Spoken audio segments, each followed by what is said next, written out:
আরেকটা পিটিশনের কথা আমরা ভাবছি, সেটা হচ্ছে সংযুক্ত আরব আমিরাতে আমাদের যে ভাইয়েরা, আমরা জানি তারা কিভাবে কত কষ্ট করে নিজেদের সর্বস্ব বিক্রি করে বিদেশে যান।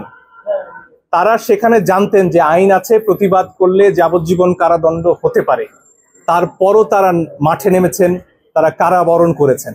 তাদের এই সাহসের প্রতি আমাদের সর্বোচ্চ শ্রদ্ধার কথা যেমন জানাতে চাই, একই সাথে তাদের মুক্তির ব্যাপারে, তাদের ভালো থাকার ব্যাপারে সরকারের যে চূড়ান্ত নীরবতা, সেটার ব্যাপারেও নিন্দা জানাই।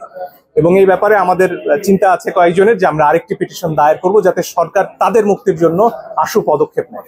আমার দেশের নাগরিক যখন কারাবরণ করেন কোনো একটা দেশে, প্রতিবাদ করতে গিয়ে, প্রতিবাদ তো অন্যায্য কোনো কাজ নয়, সারা পৃথিবীতে আমাদের যে জাতিসংঘের কনভেনশন গুলো রয়েছে সামাজিক এবং রাজনৈতিক অধিকারের, সেখানে স্পষ্টত প্রতিবাদের অধিকার রয়েছে।